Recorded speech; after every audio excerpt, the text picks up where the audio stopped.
Okay, so this is Sully. He is a little bit of a reactive dog, and he has some resource guarding issues. Um, this is I've only been working with him for a little while at this point. Here we're playing a game with to work on some resource guarding with his toy. And as you can see, I threw a treat behind me pretty far away at first, and slowly went to go get his toy. If he had come back up to get his toy as I was walking up to it, I would take another treat and throw it behind me just to preoccupy him while I'm going to get it.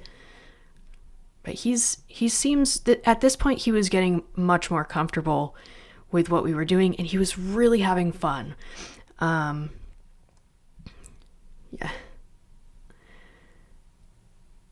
Every once in a while he got a little confused, like right here.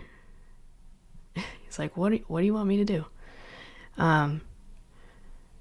So if they're doing that, I have them do something simple that they're good at, like something really embarrassingly simple, and I reward them for that. And then we try again. And there he's like, what the heck do you want? So this was the first time we had tried doing this with the toy. So a little bit of a learning curve. Right there I threw a treat away, not as far. And it doesn't even care, which is exactly what I want. I don't want to ever risk putting my hand down to get a toy or food with a dog that either I don't know the history of or that has a history of resource guarding, like Sully. So he's having just such a great time. This is such a great session, and I've really loved working with this dog. He's so great. But he was originally trained with, as you can notice, I'm trying to throw the treat a little less farther away, and he came right pretty close to the toy as I was picking it up, and he had no reaction. He seemed calm. His facial expression was nice and relaxed. So that's how I know I can move forward. And sometimes I'll go in between throwing the treat further and throwing it shorter, just to keep him comfortable, keep me comfortable, and so I'm able to read him a little bit better, because I don't want to rush his training. But he was originally trained by an aversive trainer, so he has a lot of fear, which is understandable. So there's definitely a learning curve of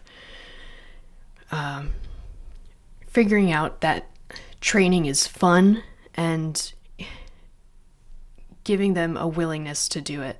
There he was a little confused, so I had him come back to me, gave him a treat, and now he's gonna go get the toy. Now he's starting to figure it out. There you go. And he drops the toy pretty far away from him, which is great for me. You can see there, but I threw it behind. But that's pretty much it. It's a very simple exercise. It's really, really easy, and it's all based on common sense, to be honest. So there's no reason why anyone should have trouble integrating this into their daily routine with their dog, with their regular play. Hopefully that can give you a little bit of a tip to start working on resource guarding, because a lot of it is what we are doing and not changing how our dogs are reacting, but changing our process so that we don't make our dogs feel uncomfortable, so that they feel like they need to guard their property, or whatever you want to call it, their toys, their food. And it takes a lot of time. This was like one of our first sessions working on resource guarding, so we have a lot more to go. But hopefully this will give you some ideas, some simple ideas in what you can do to work with your dog to get them prepared for being more comfortable sharing their toys. Thanks again for watching.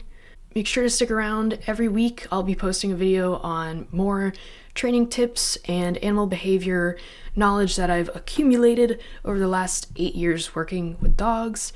And yeah,